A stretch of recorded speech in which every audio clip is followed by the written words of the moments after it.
You're listening to a show on the Planet Film podcast feed. Hi, I'm Sean Monk. And I'm TJ Cornwell. This is the Planet Film podcast.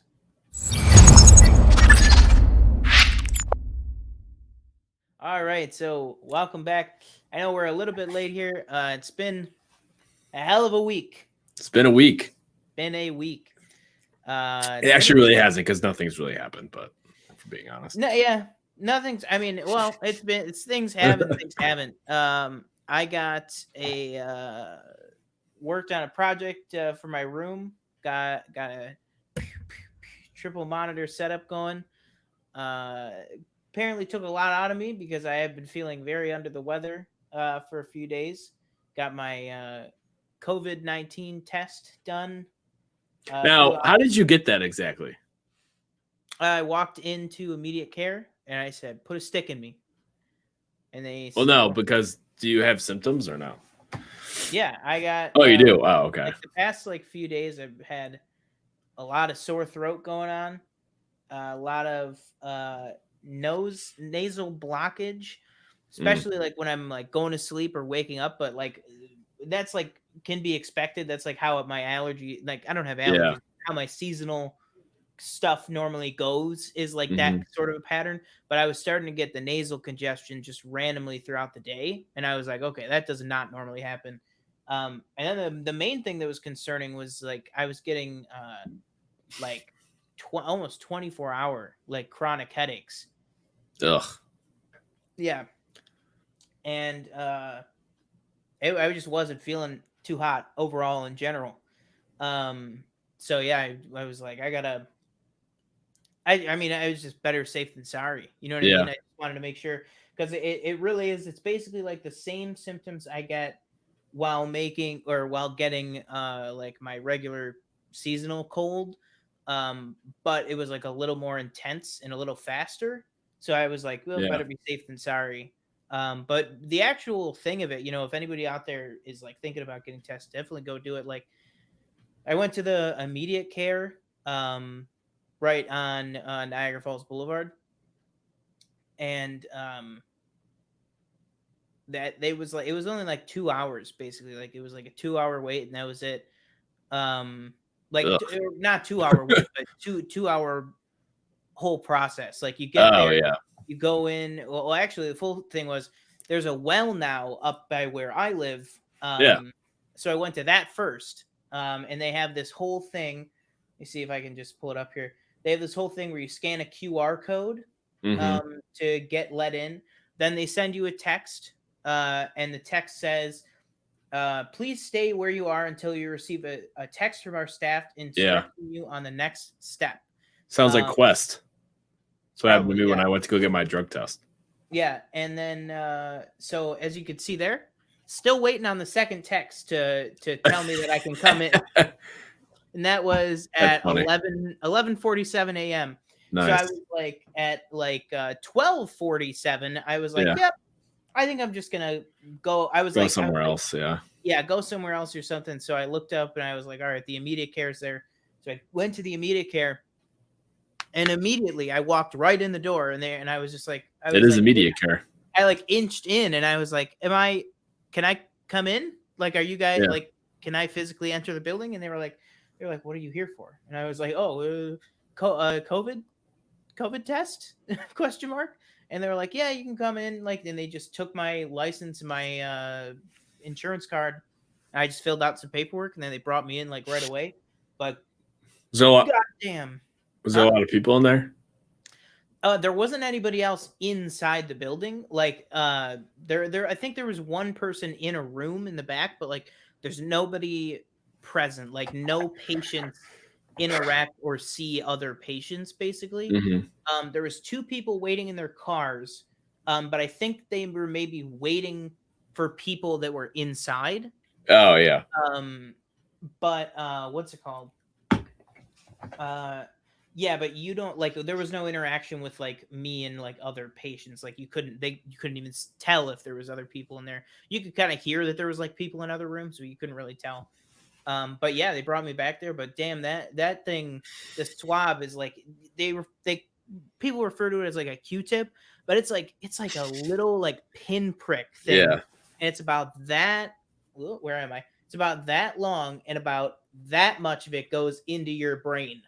not in your brain, but up your nose, like really forcefully. And then they pull it out, and then it goes back in the other nostril. Oh, what? They do it twice? Yeah, because they got to get both nostrils.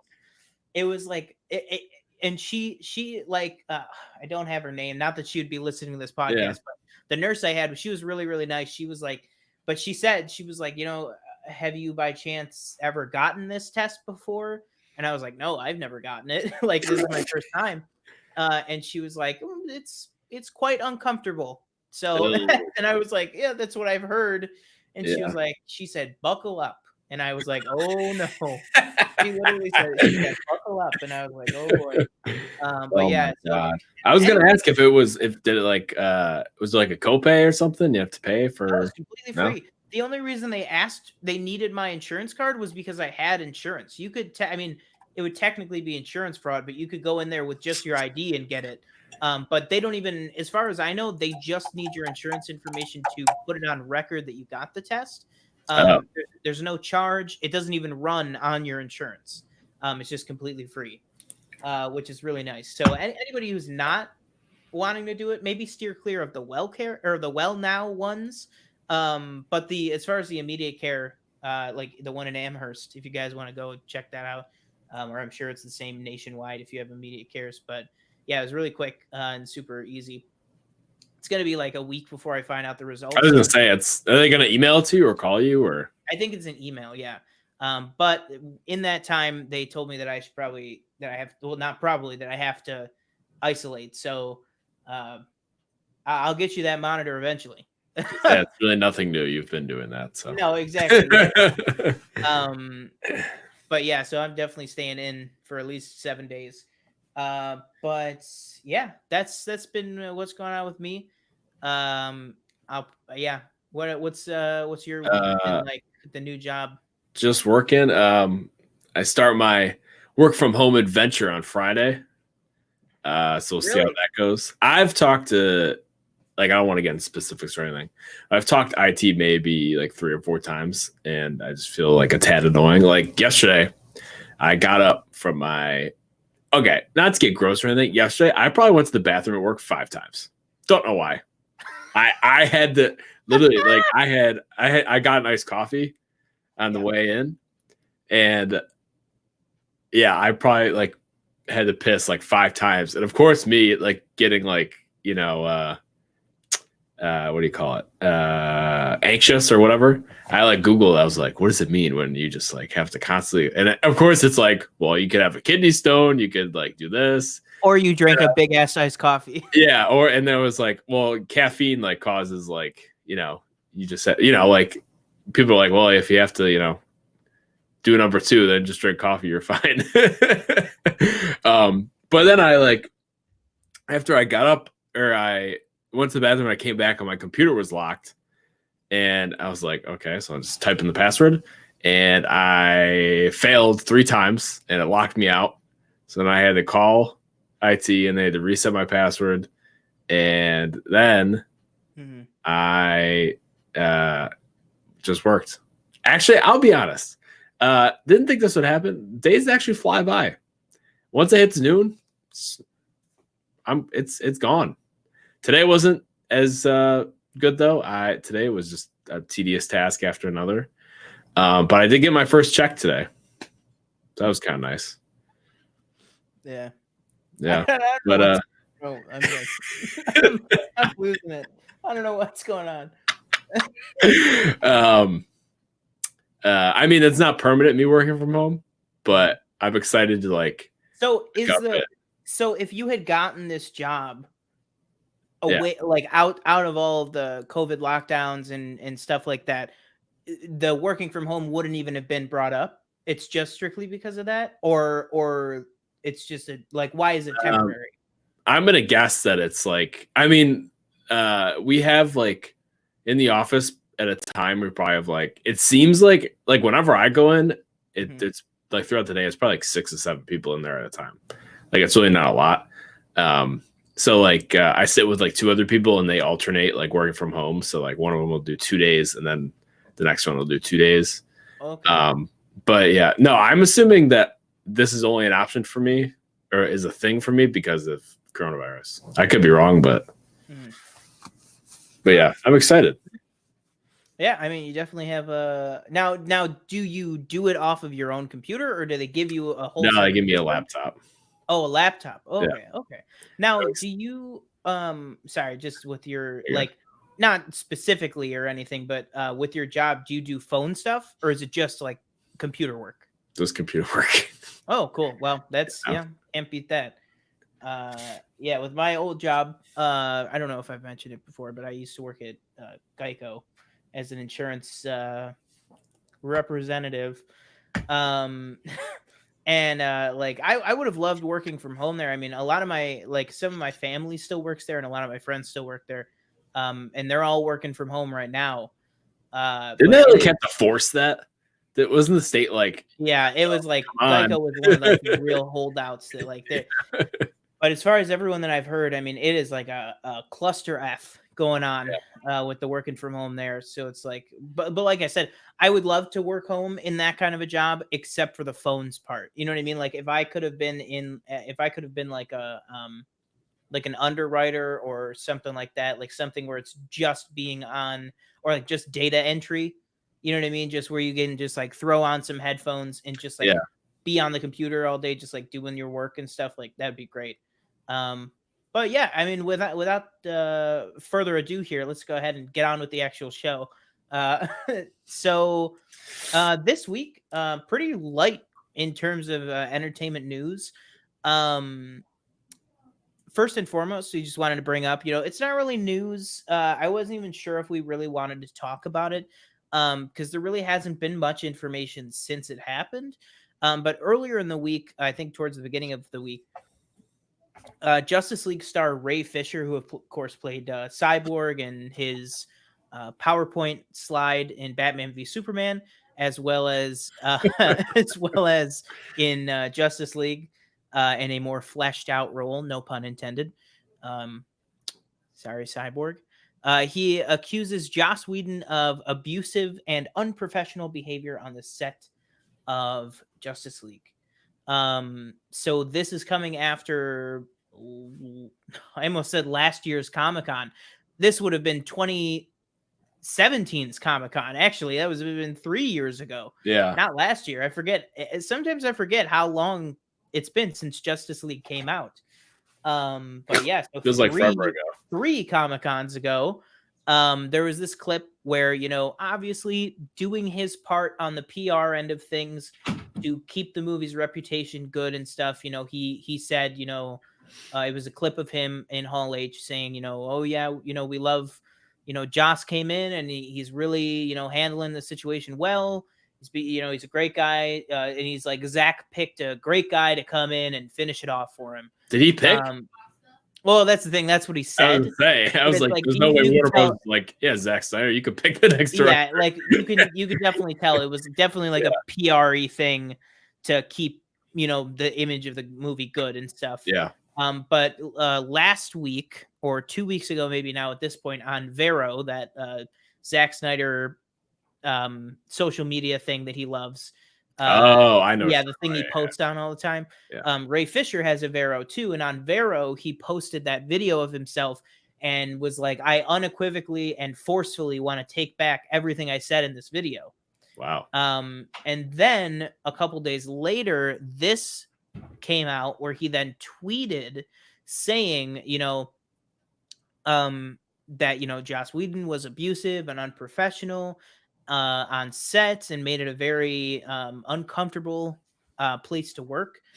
And then he also called out in the tweet 2 Warner Brothers producers and DC people, John Berg and Jeff Johns, who Jeff Johns sounds so familiar. No, yeah, that's what I was going to say. Jeff Johns, I'm sure you probably, even if you don't know him, how you know him, he's been a DC Comics guy for years, writer and otherwise.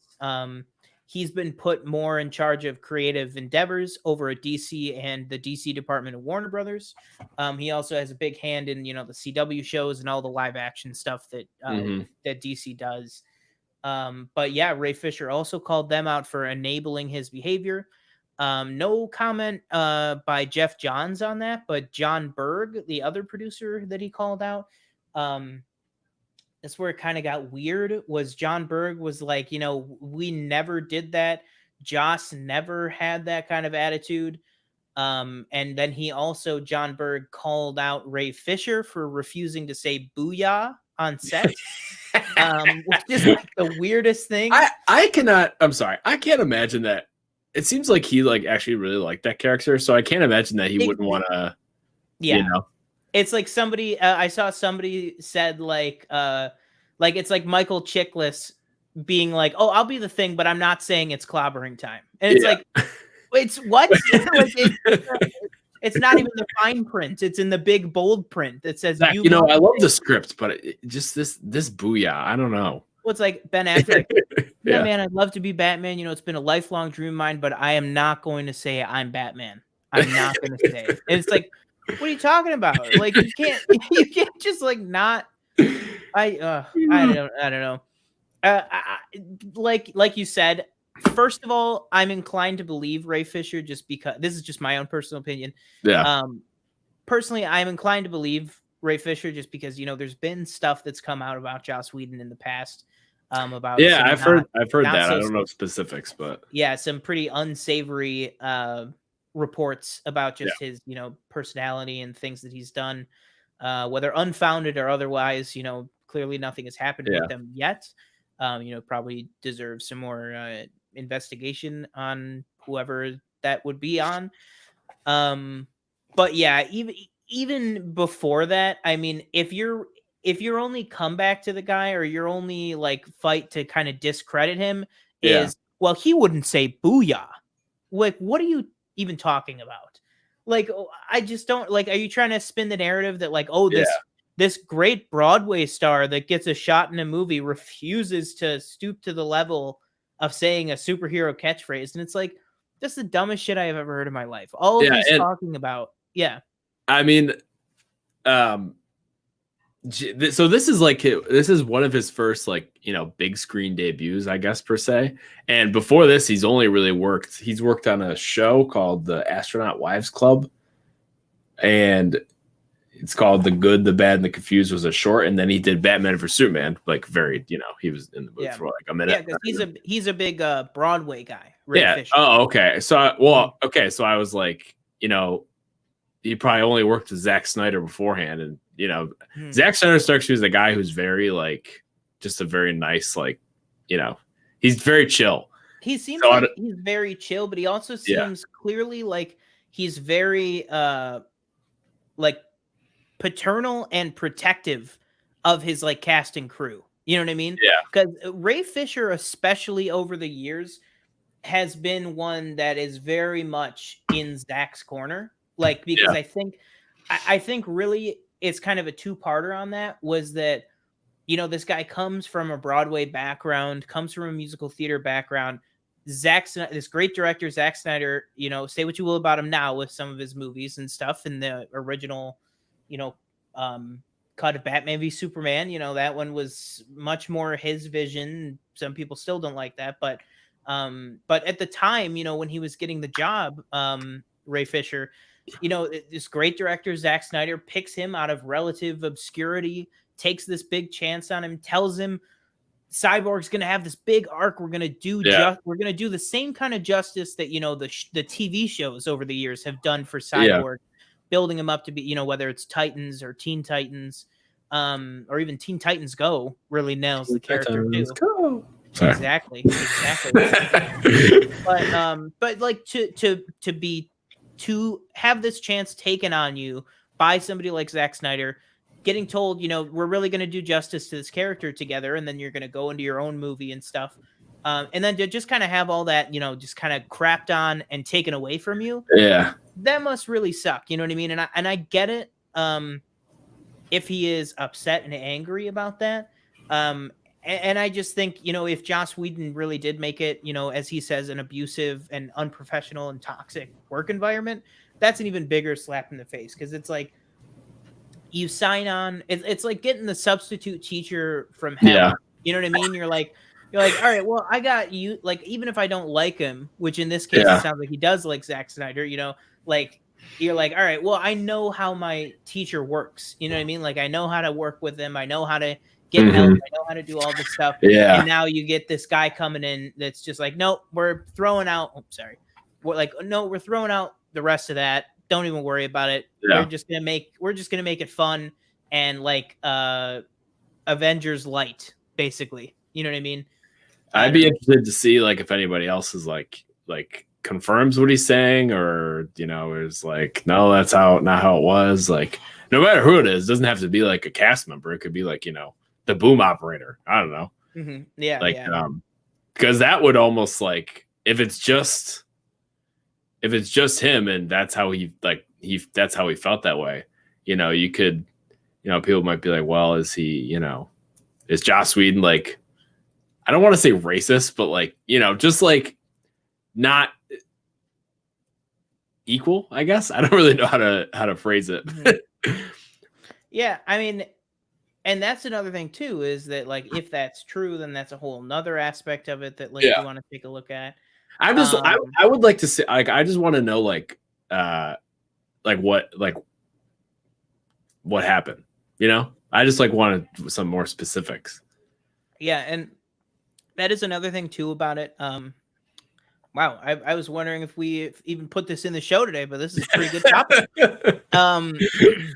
That's another thing too, is that, you know, you haven't seen, you know, the whole cast of Justice League is a very vocal bunch.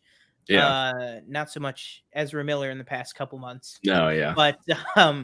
But like the rest of them are a pretty vocal bunch, and you really haven't heard any of them talk about it. You know what I mean? That nobody has like rushed to Ray Fisher's side to stand with his statements. Yeah. That's personally the only thing that gives me a little bit of hesitation on the whole thing. Yeah. It's just like, it strikes me as one of those things where if this were so resoundingly true, or so apparent to everyone on set, feels like something that Jason Momoa would come out and be like, yeah, fuck that guy. You know what I mean? Like, you know what I mean? Like, it kind of seems like something that he would rush to be at the aid of, you know, one of his buddies from the movie. Yeah. Was there anything that came out like when he did Avengers, right? No, nothing came out like during those sets. No. But also it strikes me as one of those things too. Another thing you got to think about is, I believe his name is Walter Hamada, who's the new head over at Warner Brothers. That name could be completely wrong. I'm pretty sure it's right. But he basically, there was a big transition of power right during when Justice League was filming. Oh, okay. So, you know, that's another thing too, is like, Joss Whedon really could have been kind of unchecked on set. You know, he really could have probably gotten away with a lot of stuff. Again, not saying that anything is true or confirmed or anything, but you know, it's kind of like when the parents are away, you know, the kid will play or something, that kind of thing. Whereas with Marvel, you know, you got Kevin Feige on set with you almost every day, you know, unless he's getting called away to a different movie. You know, it's very much, I think, a different story over at Marvel. So I think his leash, I think his creative leash was probably a lot looser at Marvel, but his supervision was like microscopic at Marvel. Yeah. So I think it'd be a lot harder to get to deal with that stuff. Like, clearly with the James Gunn stuff, obviously we know that Marvel Studios does not put up with any kind of harassment or anything like that, even potential harassment or bad environments on the set, putting a preemptive strike on James Gunn, you know what I mean, for stuff for years ago. But yeah, I mean, And that's another thing too, is that there's been talk of Joss Whedon coming back to the Marvel family, and it's like, oh really? I if didn't know like they've been talking about him for like maybe he brings the Fantastic Four in or something. that. I would rather have Peyton Reed do it, the guy who does the Ant-Man movies. I think that's a better feel for them. But if more comes of this, I highly doubt he'll be brought back to Marvel. Yeah. But yeah. All I know is if he refuses to say booyah, I just don't believe that. Like, yeah, I just don't like. It's like a phrase. Like, yeah, I can't imagine somebody putting up such a big fuss with like, I'm not saying that. Well, it'd be like Jason Momoa saying, "I'm not saying my man." Yeah, exactly. I mean? I'm not saying it. Oh my god! But yeah, so we'll keep a close eye on that. Like I said, it's been a couple days. Really, nothing more has come out about it. But we'll definitely keep an eye on it and let you guys know, if there's any updates there. But speaking of updates, and little segue there. That's how they do it in the showbiz. This is your art. This is your news. This is the one, man. You run with it. I fight for the users. TRON 3 is happening. So this is a report coming from Derek Cornell over at the Diz Insider. Follow him on Twitter over there. This is an exclusive update on the progress of the TRON really franchise, or however you want to call it, TRON, series, whatever you want to say. So basically, a little background was, obviously TRON 1982, big hit film. Well, more of a cult classic, but big hit with its fan base and everything. Yeah. Went on to have obviously a much bigger life. Enough so that in 2010, you get TRON Legacy. At the time, again, a pretty maligned film by critics. But has definitely found a massive fan base, especially over the last couple of years. And obviously TRON Legacy known as some of the best visual effects ever on film, and some of the best score ever on film by Daft Punk, which is just incredible. I mean, that score is ridiculous. And if you haven't seen TRON Legacy, it's on Disney Plus. I suggest watching it because that movie came out 10 years ago, and the visuals look like it was filmed 10 years from now. Like, it still holds up. It looks the costumes so were like really expensive or something like that. I feel like I just heard that like today or something. Mm-hmm. Yeah, it was a very big budget on that movie. That's part of the reason why it's kind of been in limbo here for so long. Mm-hmm. But what's it called? So we have this exclusive coming from the Diz Insider letting us know that they are moving forward with a sequel to TRON Legacy, and then by extension to TRON. Basically, about a year ago, there was reports and rumblings that they were planning a large-scale live-action Disney Plus series. Which I think would have been awesome too. Maybe if this movie is a success, too much to ask for both. You know what I mean? Like, we could maybe even still see that series one day. Yeah. But the word is that there was a producer who had like a pretty good, well-known producer. I believe he was the producer on 12 Years a Slave.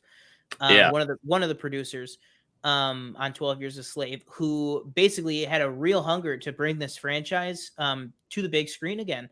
And basically that gave Disney enough confidence they scrapped the Disney Plus series. And I believe that news came out a couple months back that there was a planned Disney Plus series and it was scrapped. Yeah. And, a lot of TRON fans were like, oh, come on, like, we just can't get a win. But now we know that series was scrapped to make way for this movie. Which, I think is great. I personally, I don't know if it's tricky though, because I don't know if you go the direct sequel route to TRON Legacy. Only because I feel like now, have you seen TRON or TRON Legacy? I haven't seen either. Are they both on Disney Plus? Oh yeah. Yeah. Real quick, just to interrupt you. Sorry. I don't know if you saw this, or are you going to mention, but Jared Leto is in talks maybe to play the lead. Yeah, I was Okay. gonna mention that. I didn't put it in the show notes, Oh, but I okay. did. I saw that like in a tweet, like right before we started recording. Yeah.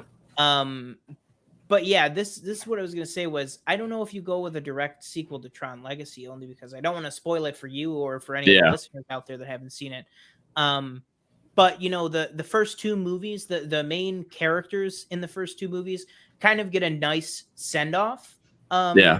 a nice like wrap up in the Was it like first Jeff two. Bridges in Legacy or something like that? Jeff Bridges is the main character of both movies. Yeah. Oh, okay. I didn't know that. Yeah, Jeff Bridges plays Kevin Flynn, who's the the main guy who makes Tron and stuff from the first movie, as well as what's his name, Bruce Boxleiter, I think Bruce Boxleiter. He is Tron.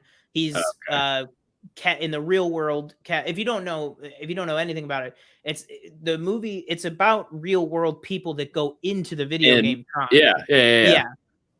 So the first movie follows two real life guys, Kevin Flynn, played by Jeff Bridges, and then Alan, played by Bruce Boxleiter. When they go in, Kevin is still Kevin Flynn, but what's it called? Alan is Tron. So the actual Tron name, that's Alan's character. They both returned for their Tron Legacy in both of their roles. I don't want to spoil either of them, but they both have some really great stuff in that movie. And again, it's something where, both of those actors could potentially return. We've seen wilder things happen in that franchise. The only thing is, I like Tron Legacy a lot. I really, really like that movie. The only thing really to me that does drag it down is I think Garrett Hedlund's performance. I think Garrett Hedlund has shown that he can be a decent actor in other things. I just think he wasn't right for that movie. And that's not to take away from it. Like I think Hayden Christensen did a good job with what he had in the prequels and stuff. Yeah. I'm not one to bash a movie for one performance, but I just think really if you're looking at Tron Legacy, the weakest part of it, and I think the reason why maybe it didn't do so well is because they went with maybe a less than stellar performer to headline the movie. Yeah. So I don't know if I'd really want to see him back. I mean, if he is back, that's great. From the sounds of the Jared Leto talks, he probably wouldn't be the main character. Probably Jared Leto would be the main lead. And so let's talk about it. So first of all, before we get to the Jared Leto part of the discussion, what do you make of all this with the Tron news and all that stuff? Well, to be honest, the only thing I really know about Tron is the whole bike thing. Like I know, like you're riding bikes, and then there's two bikes next to each other, and the one goes like that, and the other guy, I assume they die or they're like out of the game, or I don't know. I remember week one when you talked about Tron Legacy and how it's very underappreciated. I remember said I watch it. Still haven't watched it, but I still want to do that. So what's the first one called? Just Tron or 19? Tron like 19 something. Is that what you said? No, just Tron. Just Tron. Yeah, it came out in 1982. Yeah, I mean, the movie seems to have like those movies, or at least the first one, seems to have influenced like a lot of things. I can't name you like specifics, but like for example, like the GTA game, where it's like you're on the bikes and you're like crossing between each other like that. I think it's very interesting. Wasn't there like a TV series? Yeah, there was a really, really good animated TV series, kind of like in a pseudo anime style called Tron Uprising. Cool. I think it only ran for one season, but that's also on Disney Plus too. It's pretty good. Yeah, that one's like what do you want to call it? Like an interquel, like it takes place between the two movies. Yeah. But yeah, it's got one of Jeff Bridges' characters in it, and then it follows a different character as well through the main plot. But yeah, it's a pretty good series too. Is this movie's just like in development too, right? It's not like, oh, we have a script done, or it's just like Yeah, in it early sounds like stages. it's just in early development. I mean, they might have like a first draft done, um, just because it sounds like it's been in development for a little bit at least, or Mhm. maybe like the producer guy has like a solid idea for it. But yeah, I mean, let's talk about the part two to this, which is the Jared Leto. Um, for me, my stance on Jared Leto is I've never really been a massive fan of his. Yeah. Does he vary for you from role to role? Yeah, like Yeah. but I would say leaning more towards shite. Um in my You mean you like hate him? yeah, yeah. Oh, Um jeez. What's he ever done to you? nothing. Requiem for a Dream. No, what's it called? But he's one of those people, kind of like in my opinion with Miles Teller. I just every time I see his face, it's just a face that you want to punch. You know what I mean? Um Jeez. and he's just a very like oh like that kind of Yeah. like he invites 600 fans to an island to pray to him or something. You know what I mean? Like that's something that Jared Leto Oh, I remember actually that. did this year, which is like, oh god. Uh, but what started to turn me around on him, and then nothing has really done that since then, but was Blade Runner I knew you 2049, were which going to is say yeah, well, that. that's I found him watchable in that movie. Yeah. Like he is playing a character that's very like ethereal and like tell me it's not Yeah. where I mean, I can like imagine that after kind of guy. Suicide Squad, you're like, get this guy out of my face. Yeah, like Um, I cannot deal with him in yeah. He was Suicide. good in Dallas Buyers Club. Yeah, I thought he was good in that, but it's like I don't know. I just really can't stand the guy. Like uh, if I had my choice, I would go with someone else. Mhm. But if you're gonna pull out, if they're gonna write a character for him that he can pull out a similar performance to like he did in Blade Runner, Yeah. then go for it. You know what I mean? You know what I'd I'll like to see in watch this movie? It's like completely random because I've never seen the other ones. it. Mhm. Taron Egerton. Yeah, I think he would be really good. I think he would have been too young at the time, but I think he would have been great for the Garrett Hedlund role in Tron Legacy. Yeah. But he, like I said, he was like 15 years old when Tron Legacy came out or something, or like 17, I don't or Yeah. something.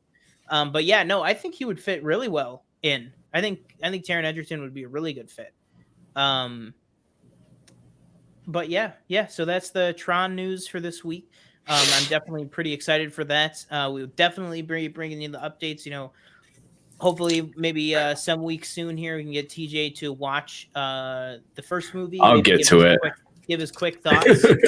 And then just a couple more quick stories here before we get into our review section, which is that the UK and the EU and Europe as a whole kind of put in a no American ban, where like they're not going to allow travel from the US because of our COVID numbers. Yeah.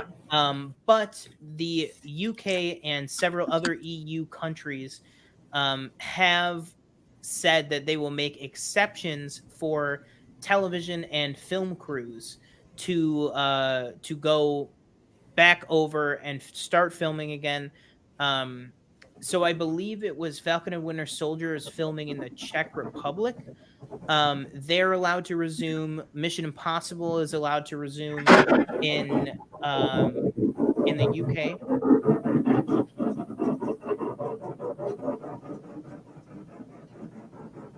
Can you hear that? Yeah. Fuck. What was that? The sprinkler that's outside.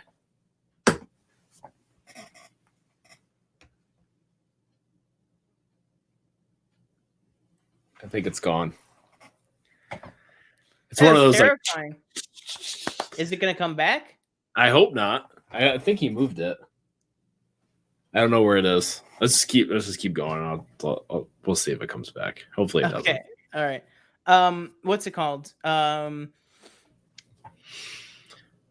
UK resuming. Yeah. So Mission Impossible is able to resume filming in the UK.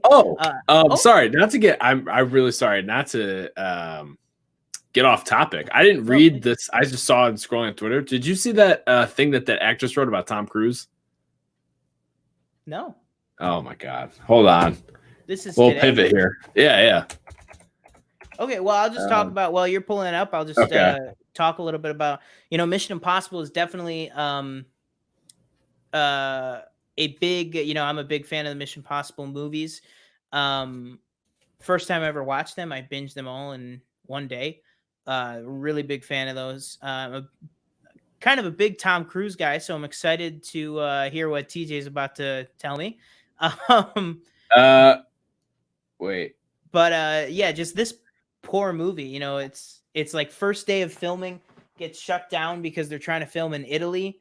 Then production moves to the UK. They get a little bit of filming done, and then they have to shut down. So now, at least they can finally start getting back to production on it. It isn't anything bad. It's kind of how he's like a very intense person. Apparently, I apologize. I thought it was like something.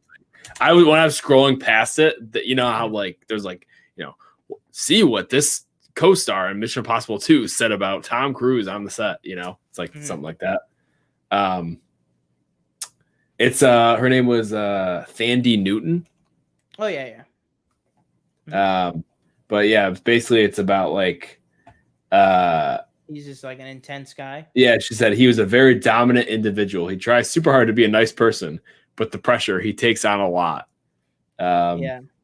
So basically he's like a nice guy, but I guess that's he can be that's what people have said for asshole. years about him. Yeah, that's what people have said for years about him is that like he is like if you're like an intern or like a PA on a set or something, like he'll like learn your name, like he'll like learn as much as he can about you to like make you feel like you're an important part at home.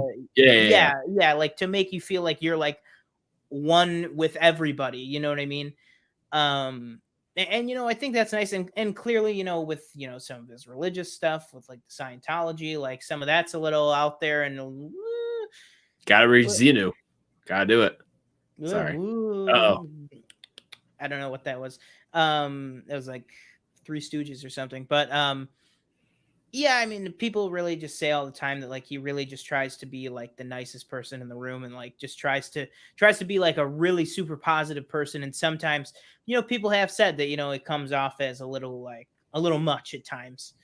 So not really surprised there, but yeah, what is your take on UK and some of the EU allowing filming to resume? Falcon and Winter Soldier getting back underway as well. Was Batman in England? Yes, Batman is also set to resume soon. Yeah.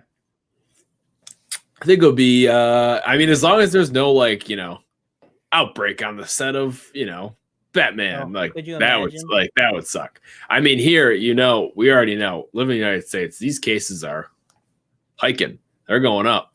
I not so much in New York State. I think there's been like maybe slight increases. I don't know about I don't know where we live specifically. But as long as everybody can stay, not sick, then I guess go for it. I mean, you got to get these movies done, I guess, because, if you're a studio, you're like, okay, well, we need to finish this. But then again, like, even if you finish it and you want to release it, I think when was Batman pushed? August next year or 2022? No, October. It was supposed to come out in about a year from now, July of 2021. Yeah. They're pushing it to October, which still, production getting underway this month. Still, how much of the movie was even done? I mean, we don't even know. If I had to guess, I'd say probably like 40%, maybe a little bit less than halfway through. Yeah. But still, I mean, you got half a movie left to shoot and all of post, and you only have like 15 months to do it. So good luck. More power to you, Warner Brothers. They'll probably push it. And again, I'm sorry, I'm full of sidetracks today. I don't know where I heard this. Did you hear something about like Black Widow possibly going to streaming? That like Disney was like, if they push it again, they're like might consider just dropping it. I don't know if it has any. I don't know if what I'm saying has any like basis to it or anything. I forgot where I heard it. I think it was like a few days ago. I could have sworn somebody was like, "Oh yeah, Disney considering drop." There was another movie too that I was like, "Oh, hold on." Again, this might be like me just like making stuff up in my head because they were talking about this when coronavirus just started. Oh yeah, no. Oh wait, hold on. Yeah, no. You can cut that. No idea what I was talking about there. I'll leave it in. What's it called? Yeah. Oh, it's probably Mulan was the other one that I thought I heard. That one I have heard that like people are saying, like if it gets pushed again, like there is a likelihood, that maybe however slim that it could get dropped on streaming. I know they've said they're like, we're not dropping this on Disney Plus. The crew has worked too hard to bring this reimagining of the original story to you, which is meant to be seen in the theater. But yeah, you never know. People change their plans. Companies change their minds all the time. True.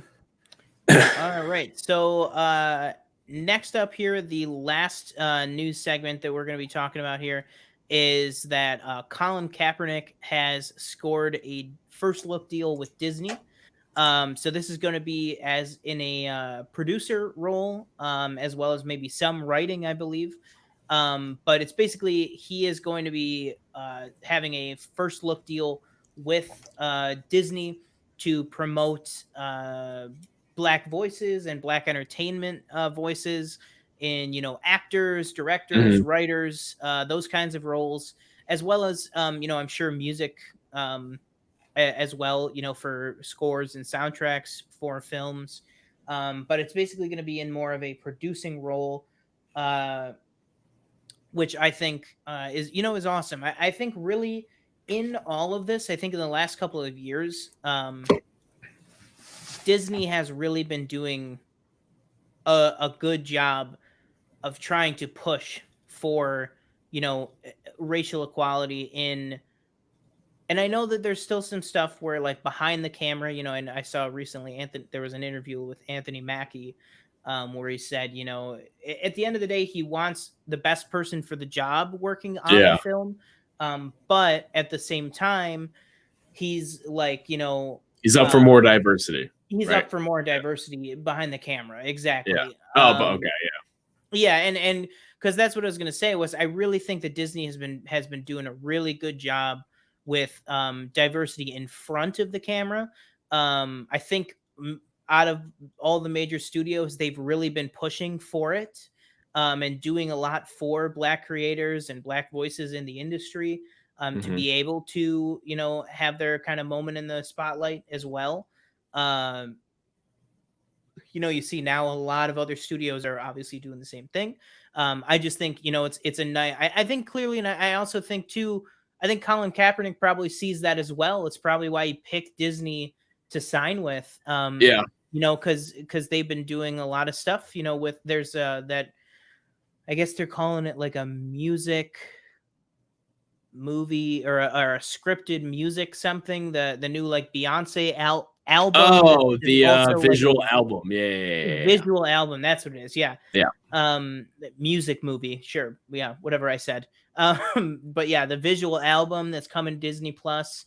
But yeah, I mean, I just think it's a great idea. He clearly has a good mind for that kind of stuff. He and you can tell too that he's really passionate about it. So, hopefully that comes out with some good material from there. What are your thoughts on that with Kaepernick signing? A lot of people were like, is he going to sign with a team to come back to football? But he signed with the Mouse House instead. So what are your thoughts on him signing with Disney there? I think it's a good move. I'm interested to see like what he's definitely going to be like, I think he's going to have his hands in a lot of different, I don't know, jars, pots. Yeah.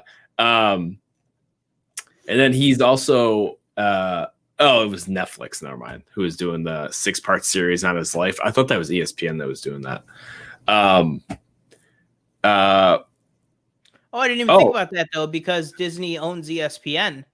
Yeah, he could do a lot of stuff with ESPN now. Yeah, like you said about like, we're not a sports show or anything, but I I never understood why he just does. I get why he doesn't have a job, because the owner, at the end of the day, it's the owners who make the decision.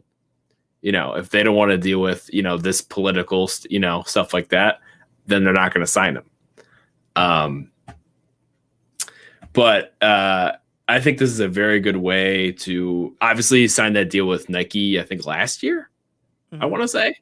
And that, that really kind of grew the movement. And this is good. I think this is a perfect time to announce this too. We're still like Black Lives Matter is still like rising. And I think this is a very good way to capitalize on that movement. Yeah. Yeah, absolutely. So yeah, with that, I mean, like we said, pretty short on the news segment there. We have a little bit more of a news adjacent topic that we're going to be talking about and shooting the shit later on in the show. But with that, that'll do it for the new news segment right now. So with that, the Planet Film Podcast will be right back in just a moment.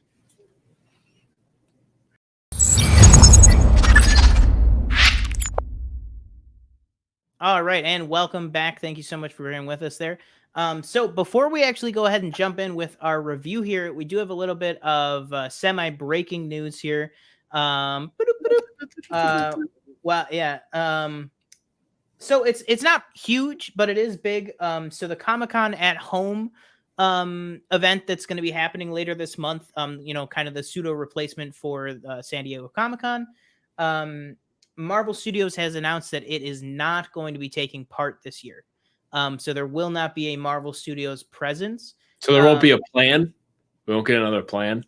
Or do they not do that every year? We will not get. Well, no, they don't do that every year. But also remember, we just got one at what was that? D23, right? Yeah, in August. But no, Kevin will not be taking the stage. So yeah, just a little bit of news there. And then obviously, there was never confirmation, but we now have confirmation. DC will also be sitting out. I mean, clearly everybody expected that with the whole huge DC fandom thing that they are planning. That, believe me, we will definitely be talking about that on this show pretty extensively. Let me see where that. Right, they're doing a DC fandom, but DC is not doing a presentation. No. DC fandom is a whole separate thing. Oh, I didn't know that.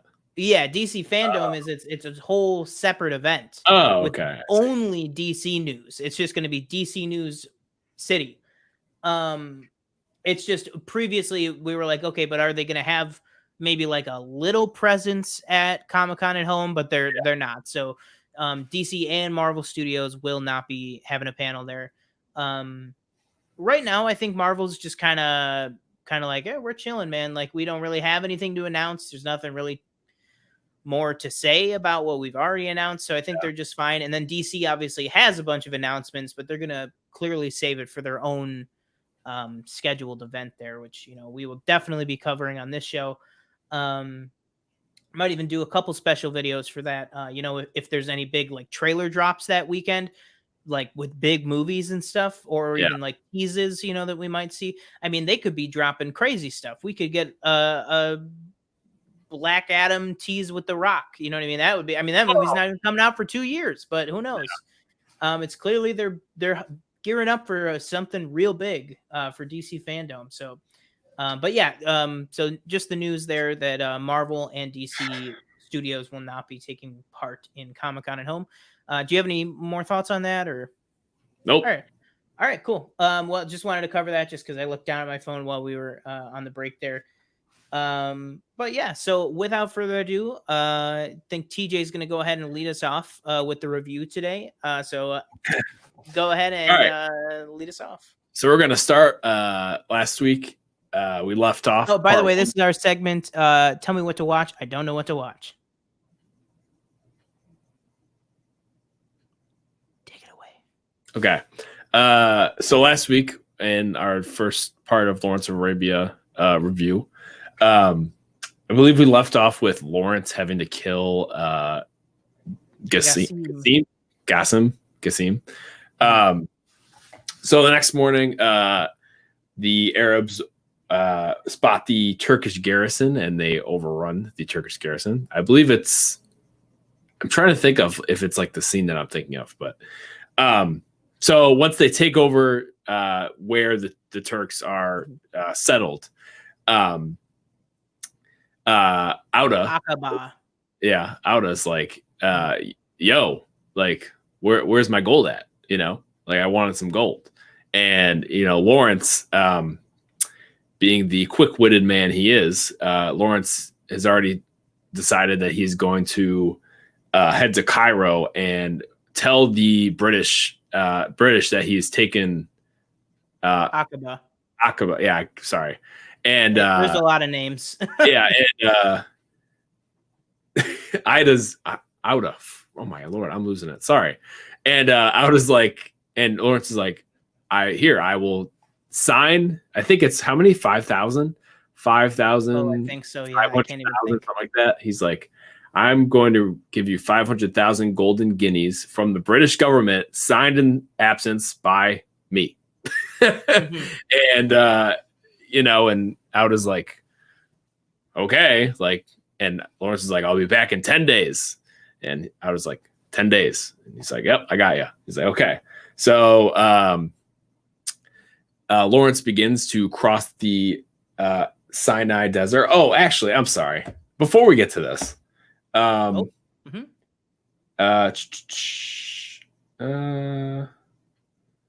sorry, I'm in my part 1 notes. Okay. So Stop Real talk about a few things. When they're charging Aqaba, I wrote down the choreography that this must have taken to, you know, have all these horses and stuff running towards this like one spot and everything. I was like, I would lose my mind if I had to direct that. Yeah, it actually, weirdly enough, it reminds me of the Skywalker Legacy documentary, which you guys can check out on one of our last 2 episodes ago or 1 episode ago on 2 episodes ago. Planet Council. Yeah, 2 episodes ago. Tune in later this week for our review of episodes 4 and 6. Nope, that's not how numbers 5 work. and 6. 5 and 6 of The Mandalorian. But one of our last episodes was the review of the Skywalker Legacy. It's kind of reminded me of that, the scene with the horses on the Star Destroyer. Yeah. Kind of getting an insight in how hard horse choreography is in film. And we see that again a little later too. Yeah. In this second half, I mean, really, the horse, like, I just, like you said, my brain can't even fathom how you train that many horses to, and you know, must be scary for the horses having all of them run into like one general spot and stuff. Yeah. I don't even know how you do that. Like, that is like so crazy to me. Yeah. So Lawrence is about to get on his horse to leave, and you know, him and Ali are talking back and forth. And the one line that struck me the most is Sheriff Ali is like, you're going to cross the Sienna Desert. And Lawrence goes, Moses did. And, you know, that's almost, I mean, it was almost the start of it. I think a little earlier when he had to kill, oh my God, name? Qasim. But this is like where it hits like peak, like, okay, I am, you know, I am the prophet of, yes, I am your savior of, you know, of Arabia. And I'm going to, and he says it, you know, he refers to himself, not like specifically, like he doesn't say, I am a prophet, although he actually might say that.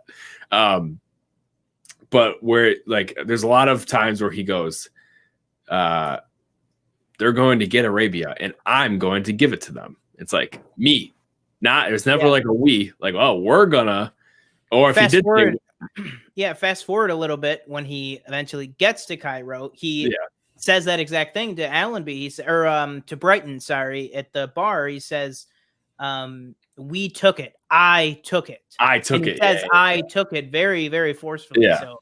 All right. So skipping ahead, they're crossing the desert and they're walking. Lawrence and name.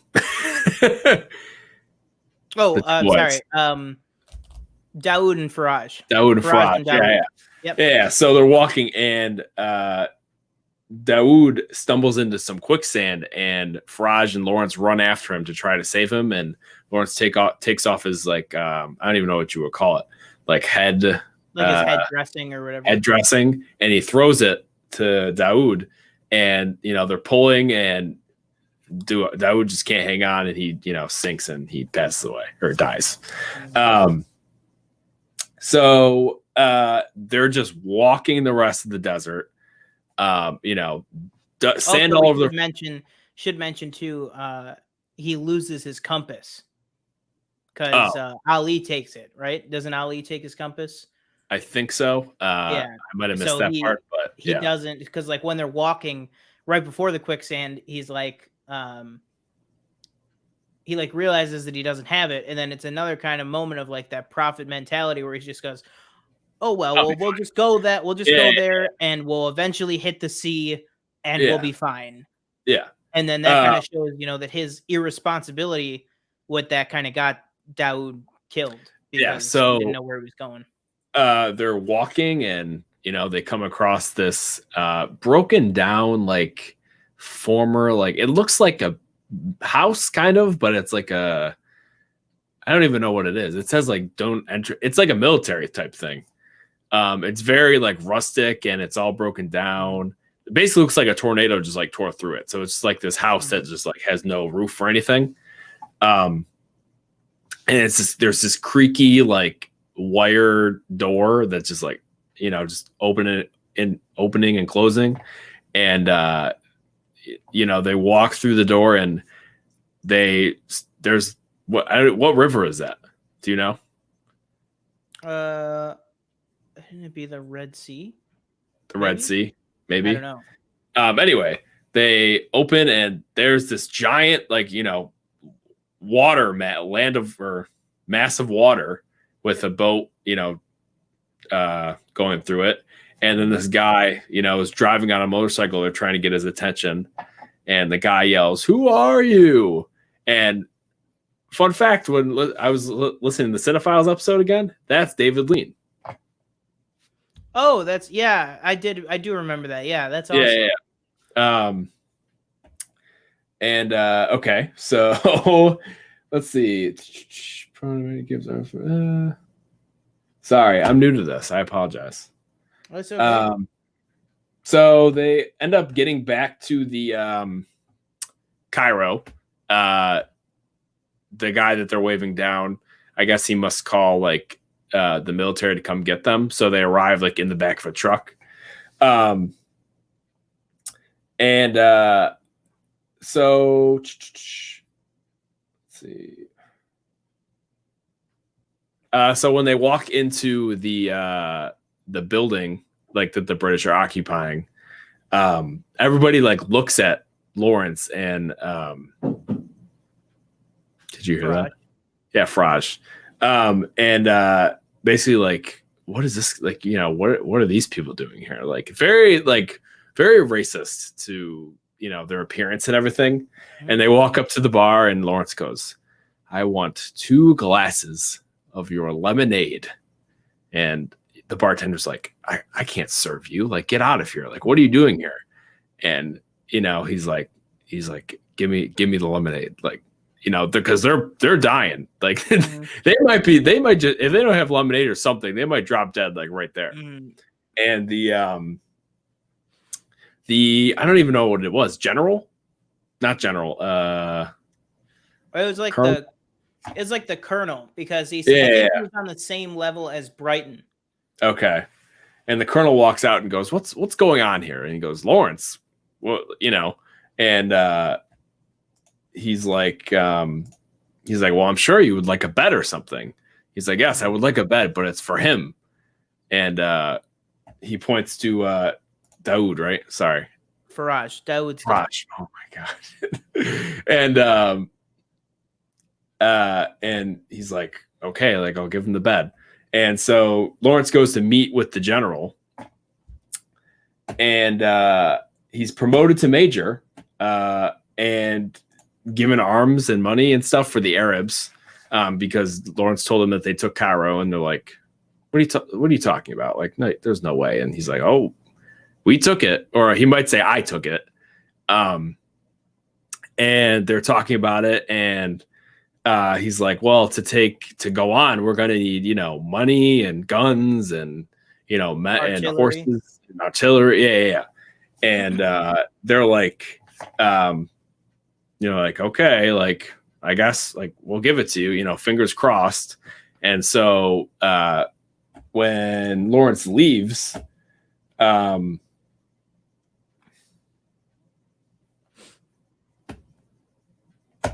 you might have to take this. I really can't do this.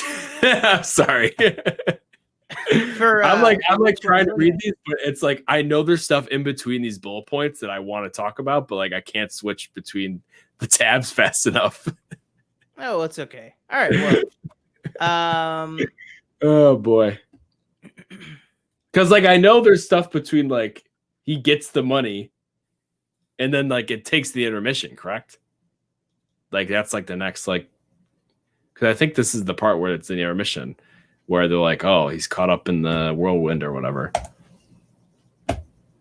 Yeah, the break in the page is the break in the page right here is the intermission. Then this is after the intermission.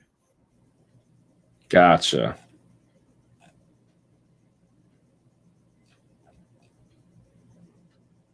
You're gonna have to take it. Sorry. Oh, did you? Okay. I can't. All right. All right. Do you want to can we just go? We'll just like switch. Like, I mean, like, we're not gonna restart, are we? No. Ow. He's like, fuck no. All right. So after he goes ahead and 3, 2, 1. Sorry. All right. So he goes and meets with General Allenby and Mr. Dryden to get arms and armaments and artillery and money for the Arab efforts to go ahead and try and keep taking more and more territory. And he is granted that. Allenby says, he'll have whatever he needs. He also makes him the rank of major. Yeah. And then he, not knowing who to turn to, Lawrence confesses to them in the room that, he had to, that he killed 2 people. He says there was a lot of killing. He in his own mind, you can tell in his own mind, he not takes credit, but basically tells them that he killed Faraj, that he led him, that he says that he led him to quicksand. Into quicksand, yeah. Which isn't what happened, but clearly you see in his mind, he's taking the guilt for it. Yeah. And then he also tells him about how he murdered Gassim, that he had to execute him. And he said that it made him feel funny, that he enjoyed it. To which Allenby basically just brushes it aside and says, "Oh, you'll be fine," like whatever. Yeah. And then, he asks him a very important question that's going to come up a lot in the second half after the intermission here, which is he asks him, I told Faisal, I told Ali, I told the Arabs that we do not have intentions with Arabia. Is that true? Would you put your name on it that we don't have intentions with Arabia? Yeah. And Allenby kind of gives a weird answer, and he says, I love that answer. Good thing I'm not a politician. Yeah, he says, good thing he says, I'm not a politician. It's a good thing I'm kind of similar to something he says at the very end of the movie where he says, thank God I'm just a soldier. But Allenby basically says, yeah, you can put my name on it that we have no intentions, because as we'll see in Allenby's mind, his conscience is clear. He kind of brushes all that stuff off on the politicians onto Dryden. Yeah. And then, we see Lawrence leave where, they're discussing and stuff. Everybody's kind of looking at him, and then you kind of realize, like, you think, oh, maybe they're angry at him or weirded out by him. But then they all kind of cheer, and they're like, oh, congratulations on the promotion and stuff. Like, you can tell they're actually pretty impressed. This is going to show kind of what we see after the intermission, which is now we're not the only ones that know of how great Lawrence's exploits are. He's about to become an international celebrity, basically, with the help of the journalist that we'll meet in a moment. But then, we cut to Allenby, Dryden, and Brighton walking off through the headquarters in Cairo. And basically, they're just talking about Lawrence and about the artillery. Dryden says, we can't give them artillery because if we give them artillery, we're basically giving them their freedom. Yeah, exactly. And we can't have that. So then we cut to the intermission. So with that, we are into the second part of the actual movie. And again, just touching on why we didn't make our first and second part at the intermission, just because the intermission does happen, with only about an hour and like 15 minutes of the movie left. Yeah, give or take. So it's really more of a intermission before the third act as opposed to the middle of the movie. That's just why we kind of cut it there. The intermission again starts just like the beginning of the movie with the overture and everything. Yeah, it's just a black screen overture for like 5 minutes. Yeah. So then, we come back from the intermission, and we get a fantastic scene, one of my favorite scenes of the entire movie, of Jackson Bentley, who is the American reporter. Reporter who works for, I think he said Chicago Something. Times or whatever. Yeah. Chicago paper, and he tells Faisal, that's just my home paper, but I'm syndicated all around the world. Yeah. And Faisal's kind of like, yes, I heard in your letter. Thanks. Like, kind of over him. Faisal's kind of over him right away. Again, just a fantastic performance by Alec Guinness. Yeah. So good in this movie. Really, really, it's kind of one of those things too, where, the tensions in the first half really just ratchet up and ratchet up and ratchet up and ratchet up to a boiling point. And then you get the intermission and you kind of come back down. And this scene, it has a lot of comedy in it. There's some darkness too, but there's a lot of comedy in this scene to kind of ease you back into the story. Slowly. The one thing I will say about the scene that I did write down is it's really dumb. But I remember when we first saw it and watching it again, I noticed it, is that the ADR with like a little bit with Alec Guinness is very it caught me off guard. When I remember when we were first watching it, I leaned over to you. I was like, that's not like, that's definitely in the studio. Yeah, and there's a lot of that, like that line, like you said a little bit ago, with the guy yelling, saying, "Who are you?" being David Lean. I think it was like the 80s. I think it was the 80s, maybe, where a lot of them came back in to do ADR because a lot of the original audio was like lost basically, or ruined when it came time to do, like a redo, like a revamp. Remaster, I should say. Yeah. But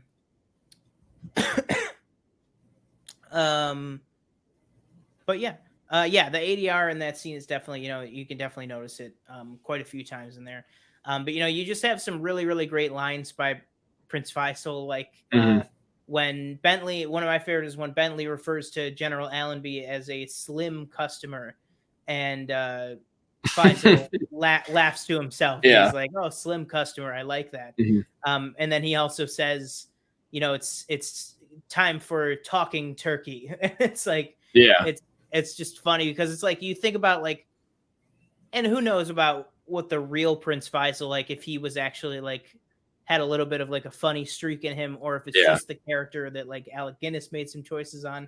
But it's just funny that like what he finds funny, because he's such a serious character in the rest of the movie.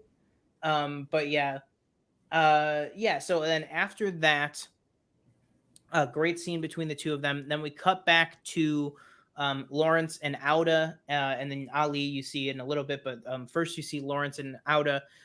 They are going around and they are blowing up the Turkish train routes. Trains. And basically they are just going around doing that while Bentley is with them. And he is reporting back to the States all of this. So he is becoming Lawrence, I should say, is becoming famous, you know, the world over, basically. Yeah. Unbeknownst to him, really. And then on one of the raids, there's an accident where Faraj is badly injured because he puts like a detonator in his pocket, like his inside pocket, while they're trying to do it. And then he can't find it again. He kind of misplaces it on him. So he runs down the hill really quickly to grab another detonator to blow up the train tracks. And you don't see it, obviously, because, you know, they probably didn't have the money to film something like that. But as he runs down the hill, you can clearly guess probably that, you know, he probably ran down the hill wrong and accidentally hit the detonator. Obviously, the detonator has a small charge in it, so it probably, you know, messed up his side a lot. Probably had some, you know, bad open injuries there. And Ali tells Lawrence that, you know, listen, we can't go on with him like this. He's not going to be able to ride. So these, you know, now we're at the end of Lawrence's journey with Daoud and Faraj, these two boys, you know, who just wanted to help him out and serve him because they thought, you know, he was a great man and stuff.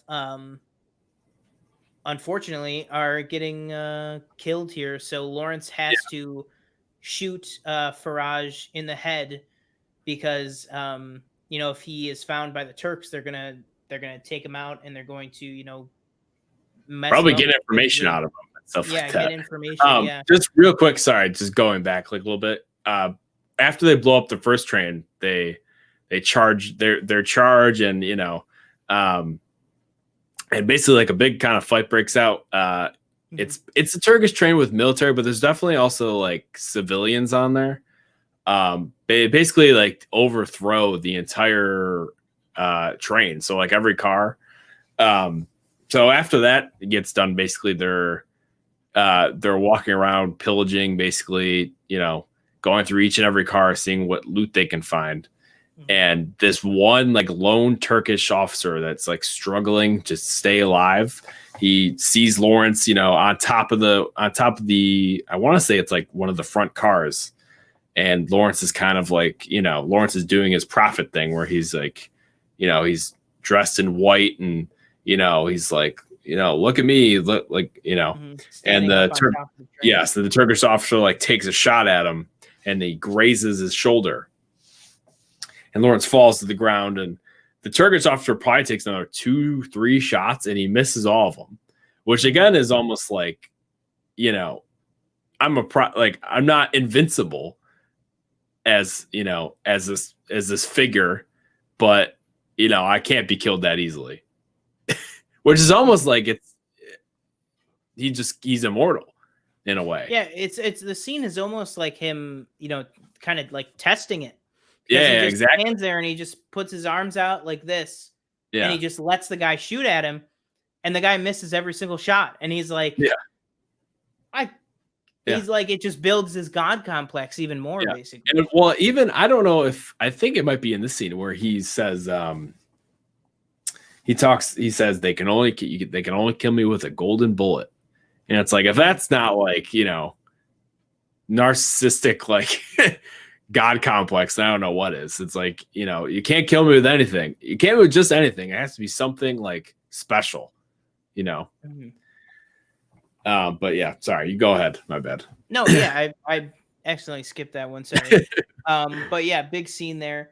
And so basically then after that, there's this big train raid. Basically, Auda is on the hunt for something that is honorable to him. So there's this one big train raid, basically, where all the train is hauling is horses. Yes. And that's basically enough for Auda. That's honorable to him. So they all get the horses. Auda gets this nice, you know, big, huge, all white haired horse. And then they leave. And Auda, you know, there's a great exchange between Brighton and Auda where, you know, Brighton says, you know, so you're just like, Lawrence is going to campaign this winter. You're just going to leave? And he says, yes, I've gotten what I wanted. And he says, and when Lawrence has what he wants, he'll go home. And Brighton, when you have what you want, you'll go home. Yeah. And Brighton's like, no, we won't. We're not deserters, basically. I have orders. Yeah, Stay he's here. like, I have orders to follow. Like, we're not deserters. And then Auda has a great line where he says, like, well, then you're a fool to Brighton. Yeah. And then he says, what does he say? You're lucky you're born with a fool's face or something. Yeah, like he that. says my only solace or whatever about you, Brighton, is that you were born a fool, but you were born with a fool's face. Which is just like super funny. Yeah. And I think there's a lot with Brighton that on this watch around I kind of appreciated more.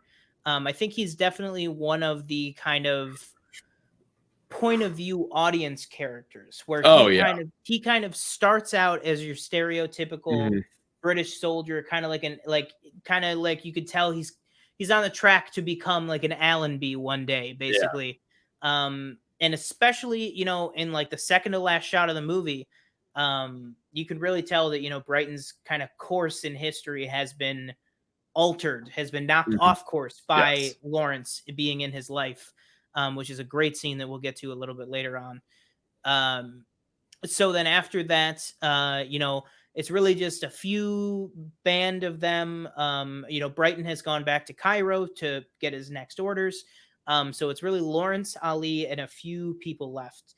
And so they are going to take the next city, which is Dara or Dara, with Ali. So he goes in to Dara with Ali. And do you want to take off this scene and just give us a lowdown of what happens to them in this city here? Yeah. So I'm pretty sure it's like a Turkish occupied, like, is it a city or just a town? It looks like a town. Yeah. Yeah. So they're Ali and Lawrence are walking through, and obviously Lawrence he's dressed like, you know, like the other Arabs, but he doesn't look like them. So they're walking past these Turkish guards, and the guards are like, wait a second, like, you're not Arab, you're just like a white guy. And you know, and they're like, stop, they're yelling at them to stop, and Lawrence just says, keep walking. And then finally they stop them and they let Ali go, and they take Lawrence to their general, I guess it would be, right? What's that actor's name? I'm sorry, the guy who plays like it's I know he's a big actor. It's Miguel Ferrer's father, but I can't remember his name. Hold up here. Should I IMDb up? Jose Ferrer, Turkish Bey. Yeah, Jose Ferrer. Yeah, it's a famous character actor, Miguel Ferrer's. It's his father. Okay, and Turkish Bey, Jose Ferrer. And he's, you know, looking. It looks like they had captured a lot of guys. They take them to, I guess, their like little their compound that they have set up in the town, and Jose Ferrer's character is going through, you know, each man, and he stops at Lawrence, and you know the guards let all the other guys leave except for Lawrence, and you know Lawrence or Jose Ferrer kind of, you know, eyes Lawrence up and down, and you know, he strips him kind of down. Basically, he takes off his shirt and everything. So he leaves like his pants on. He like touches his skin, and you can tell that it's getting like, you know, it's dicey. A little dicey here. A little spicy. And he, you know, his character has like this cough where it's a little like, it makes you a little, it gives you a little edge. The cough is like one of the best, like, character, like, attributes in this whole movie. And you know, Lawrence, of course, is trying to act like he's, you know, he's Arab. You know, he's trying to act like he's not some just like, you know, just random, you know, white guy. And so they like lay him down on this. Or I'm sorry, Jose Ferrer's character touches him. And Lawrence knees him like in the balls. I'm pretty sure that's where he knees him. And so the guards take him down and they spread him out on this, I guess, bench. And they take like a switch, and they start beating him And Lawrence's faith, and they do a close up on Lawrence's face, and he's trying his best not to show any like pain. So every time he gets hit, it's like a slight wince, but there's no like emotion. So it's just like basically like you're getting hit and you're just like this. Yeah, you know, it reminds me really of the Denzel scene in Glory. Have you ever seen Glory? No. You gotta watch it. We should review Glory soon. Okay. Seriously, that's a really good movie, especially for what's going on now. It's one of the best Civil War movies. But it's the iconic Denzel, the one tier as Denzel's playing the slave getting whipped, and it just does the close up on Denzel's face. It's what made him Denzel basically. And it just do the close up, and it's just the one tier where his face just is not breaking.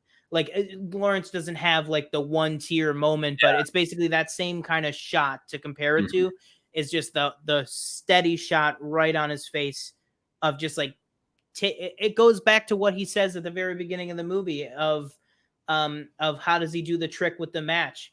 He says it still hurts. The trick is not minding that it hurts. Yeah, exactly. Yeah, not minding that it hurts is a big thing for the second half of this movie, really. Yeah, and so they're kind of they're beating on him as they like pull him straight on this I guess bench, like I said, and and they show Jose Freire in like his quarters, basically like, so it's like the bench and then like straight behind them is his quarters, and it's just that cough with the door like cracked open.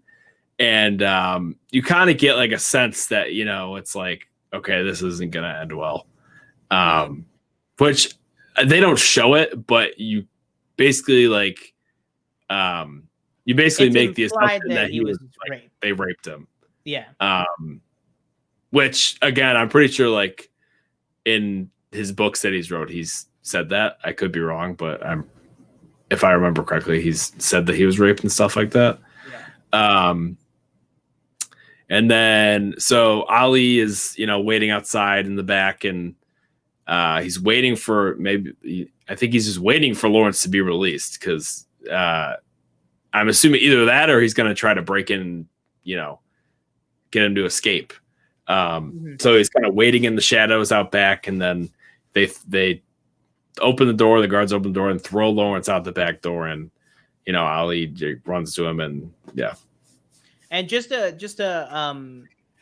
touch on that for a second, a really great understated shot of this movie is right before they open the doors. You see Ali, total silhouette, and his Omar Sharif's face just comes ever so barely into the light. And you hear the door open, and you just see his face go straight to like he goes into the light. It's very symbolic, if you will. He goes into the light of maybe you think giving up, maybe thinking, oh, they got like Lawrence is gone type of thing. And then he hears the door and he pulls back immediately and he goes over to check. So it's almost, I just think that's a really great, and it's like not even a full second shot. Yeah, exactly. Yeah. But it's just it just goes to show again, just the actual filmmaking of this movie, of David Lean's ability to craft a scene with just, being able to craft a 1 second shot that just says so much about where the character's motivations are at that time. Yeah. It's just fantastic. And obviously that's just me. That's my interpretation of the shot. But the fact that a 1 second shot can open up multiple interpretations really speaks to it as well. So I guess I'll take it a little bit farther. So they kind of retreat to this, I guess, like just cave in like a mountain, I feel like it is. And, Lawrence is telling Ali, like, I can't do this anymore. Like, I need to go back to Cairo, and, I'm just not fit for this, basically. And do you know like what is actually said? I can't like pull like the lines. He just says, that like he's not an Arab. Like he says as much as he wants to be, but you know what I mean? Like as much as he helps them out and wants to, you know, do right by them and stuff. At the end of the day, he's not an Arab. So it's like, it's very difficult for him to actually help out and stay there, because this is the kind of thing that happens. He's like, he pulls off his shirt and he shows him the same place that Jose Ferrer grabbed on him. He says, this is what decides what a man can want. Yeah. Because he says a man cannot want what he wants, which is, you know, a little, there are some, we haven't really touched on it a lot, but, you know, there's a lot of implication that, you know, Lawrence may have been, you know, homosexual, you know, back then. You know, there's a lot of stuff with Daoud and Faraj, you know, that people say that maybe he had a relationship with them. And this is kind of the most that the movie kind of touches on that subject, I would say, is this scene. But, you know, it's definitely something that is there for a reason. That he says, you know, a man cannot want what he wants. Like, this is what decides what he wants, basically. And he basically just says, you know, he's got to go back to Cairo and he's got to go back and be with the British again. Which I think is, you know, a great scene. Obviously, just like the rest of the movie, fantastic acting from both Omar Sharif and Peter O'Toole. And then after that, he basically comes back to Cairo. Yeah, to Cairo, exactly.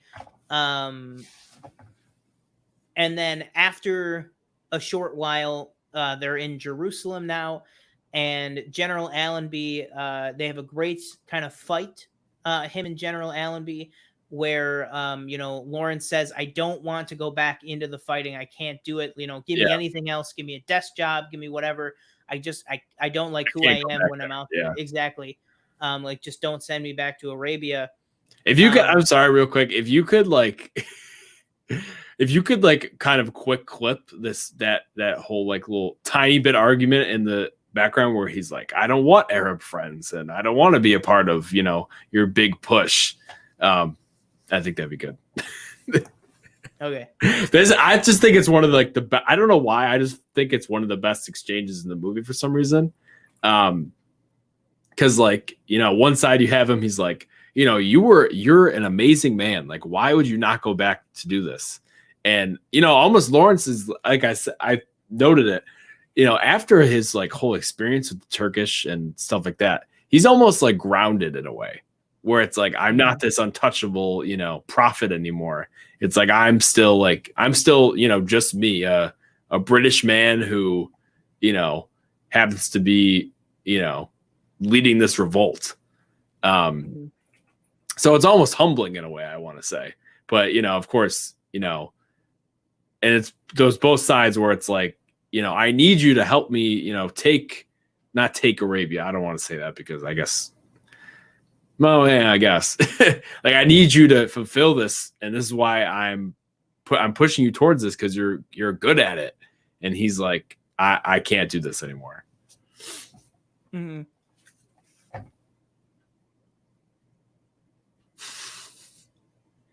What are you looking at? I can't. I don't see it here. What? The scene. Oh, it's whatever. I just thought it'd be funny.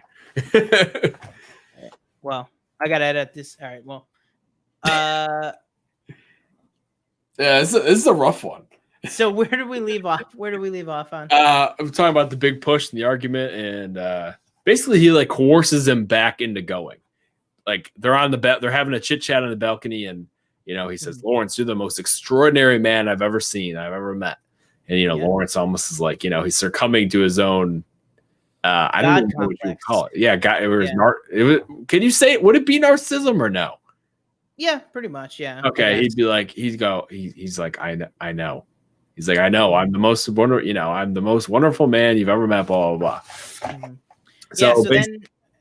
So after that scene with Allenby, you know, then he basically says, well, if I'm going back, I'm going back full swing. So he basically just has Allenby pay an army to help him take Damascus.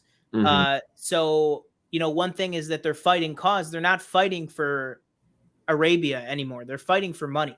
Ali rides up to one of the riders and he says, why are you here? What are you fighting for? And he says, we're fighting for Lawrence, for him.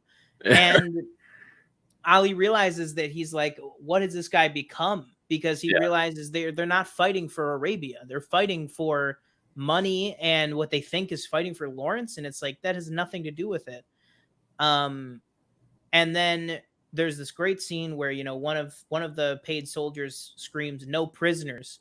And then he runs into the battle and gets killed. And then I guess just in the moment, you know, Lawrence, he takes up the battle cry and he says, "No prisoners, no prisoners." And he just screams it over and over. And it's a fantastic scene. And you just kind of notice that, you know, the whole God complex thing, the whole narcissism thing just kind of reached its breaking point and he just kind of went off. And so there are basically, it's just like a bunch of Turkish just like traveling like in just like a group, like a very large like convoy. And, you know, they're all on horses and they charge and basically slaughter everybody. Yeah. And then basically after everything's done, you know, Ali could barely look at Lawrence. You know, Bentley is still there writing and taking pictures. And even Bentley is, you know, who is literally there to propagate war in the newspapers. Bentley, you know, looks up at Lawrence and he's disgusted and he says, "Let me take your lousy picture for this paper or whatever." For the bloody newspaper. Yeah, for the bloody newspaper, because he's like, this is like, he's appalled at what he's seeing. And it's like, well, this was also like, real quick before the guy who charged that they burned down his village, the Turkish. So that's why he started to cry and he ran in. But they didn't have to. I think this was the scene where they didn't have to engage. They could have gone around them. Yes. Yeah. Yeah. Because they were going for Damascus, but like, as you said, they went for the convoy of Turkish. They took them out on the road. And they didn't have to because like going back earlier in the movie with the taking of Aqaba, you know, he says, you know, we killed far too many of them. But most of them we just took prisoner and they're still there. And in this one, it's just that, like they said, now he's going from telling Allenby that he's disgusted in himself because he couldn't take them all as prisoner. They wouldn't all just surrender, to now he himself screaming, "No prisoners," and just slaughtering the Turks, which is, it's just awful. So basically they take Damascus after that, ahead of Allenby's arrival. And they set up the Council of Arabs to administer the city. It does not go well. You know, they're screaming. Even Ali and Auda, who have grown to be, you know, friends over the course of this time, are now back at each other's throats, literally. You know, they're very angry because nobody can seem to agree on anything. And basically, they end up losing control of it back to Allenby, because there's this great scene where Dryden and Allenby and Brighton are all in a room and the power goes out, and there's kind of a look on Dryden's face where he realizes, he's like, no, it's the power, because he realizes like they've taken the city but they can't manage a city. You know what I mean? Yeah, like, exactly. The electric's going out. The water is going out. To come and conquer a city, but it's one thing to, you know, you got to put in place, like they're talking about. The city. Yeah. Exactly. Yeah. But yeah, and then, you know, you have, you know, and we are at this point winding down on the movie, with some great final scenes here, and you have this basically, I think he's like a medical general. Comes in and he's like, "There's this war hospital. It's the worst thing it's like the worst thing I've ever seen.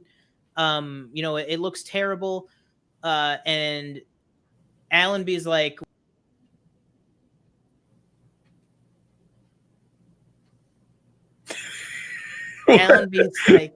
Allenby's like, don't tell us about it. You have to go and talk to the Yeah, council talk to the of Arabs. talk to the Arab council. Yeah, exactly. So clearly knowing that they're not going to be able to handle the situation. Yeah. So he goes and talks to him. Lawrence goes to the place to see it. And it's a Turk. It's a Turk. It's an Arab hospital, but for their Turkish prisoners. Yeah, and the doctor's like, because I think at one point Lawrence is like, well, those they're not. I don't know if he says it, but he's almost acting kind of like it's not his responsibility. But it's like he's like, it's your city, so yes, it is. Like, yeah, exactly. Yeah. And then what's it called? And then there's a fantastic scene where Lawrence is going to the hospital and he actually sees all the carnage and all the people on the ground and stuff. And he tries to get water for them and he realizes that the water's off because, again, they can't take care of the utilities. And then there's a fantastic scene where, you see a guy who you see all the way at the beginning of the movie where they're on the steps at his funeral and he's the one that says, I think once I shook his hand in Damascus. And you see him roll up to the hospital with like a whole bunch of nurses and other military personnel. And Lawrence is in his full head dressing and robes and stuff. And this guy, he slaps him in the face and he says, like, get out of here, you dirty wog, or something. Yeah. Something where he refers to him as an Arab. And Lawrence he falls to the ground and he just starts laughing to himself because he's like he realizes, he looks like an Arab. Like he basically, he realizes that it's going back to Jose Ferrer's character, that whole incident, basically, because he was trying to go into this town and just convincingly be an Arab, and he couldn't convince any of them. But this British soldier comes, and just because he's got a bit of a tan and he's wearing the clothing, he immediately thinks that he's an Arab. Yeah. And it's just like the funniest thing in the world to Lawrence, because he's like, the irony that back there in that city, that would have been the difference between like life and death, basically, is me convincing somebody that I was an Arab. And here, this guy's so pig-headed that he just thinks I'm an Arab outright. Yeah. And so I think that's why there's that big laugh that he has when he falls to the ground. And then eventually he realizes that they have to give up control of the city. There's a great final scene between Auda, Lawrence, and Ali, where they say, goodbye. And Ali says, like, oh, I'll still, hopefully be a politician one day when we have a country to call our own and stuff. Yeah. And then there's a great last scene between Ali and Auda, where they both kind of leave. And, it's just kind of a bittersweet ending for those two characters, because it's one of those things of like, what has all this been for? And then that what has all this been for mentality is even double and triple down on when you get back to, the main British base, and there's a meeting between Allenby and Prince Faisal. Yeah. Leading up to this meeting, though, his like the walkthrough of the British, just like, again, is showing that like he doesn't really like belong anywhere. Mm-hmm. I mean, we'll get to that in like in this next little scene, like the meeting. But like when he's walking, he's walking through the base, hands in his pockets, and oh, jolly good. Like, he's talking to the I guess these two other officers, like, oh, may I join you? And they're talking, and it's just like he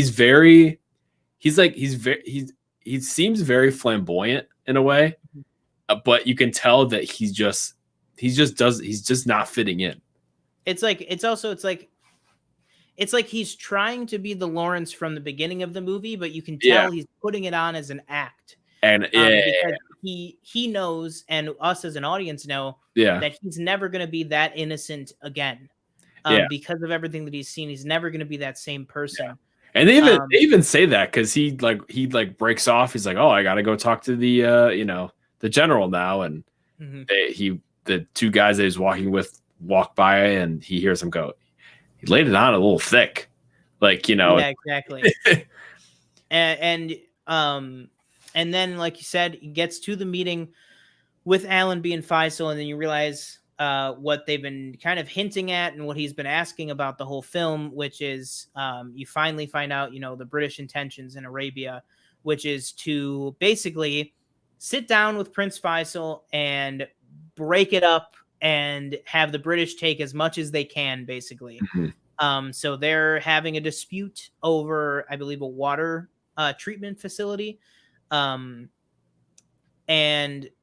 basically Lawrence comes in.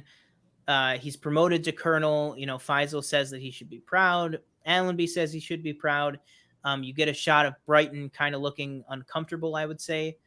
And then you get basically just a great scene where Faisal tries to tell him, like I owe you everything. Like I wouldn't have been able to do this without you. And Lawrence just walks away without saying anything. He doesn't even look at him. He just walks right out the door. And then I think the moment that really breaks Brighton is Lawrence walks out without saying anything to Faisal. They sent him home. They sent him home. Oh yeah, I'm sorry too. They say, you're going back to England. And he walks out without saying anything. And I think the moment that really breaks Brighton is as soon as he leaves, Faisal and Allenby just go right back to the conversations they had. Yeah.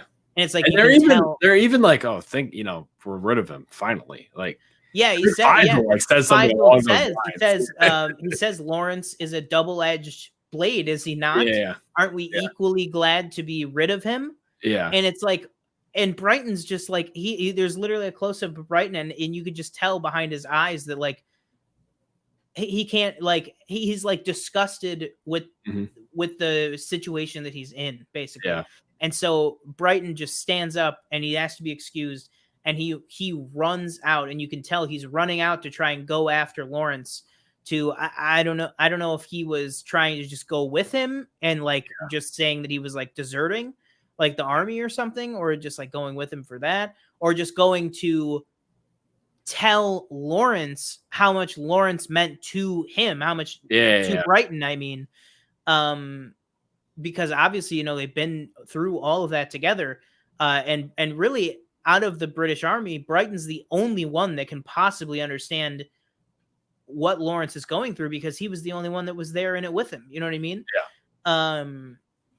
And I just think that's something too, that this time around watching it was something that I really appreciated, was Brighton being kind of that point of view character, that you kind of see the beginning, middle, and end of Brighton's arc, of going from, like I said earlier, someone destined.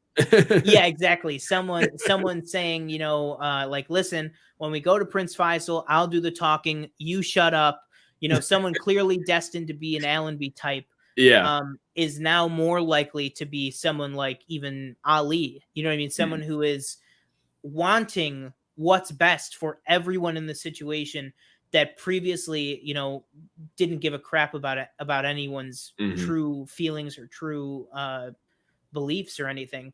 And then, we get a shot of Lawrence leaving in a car to go back to Sorry.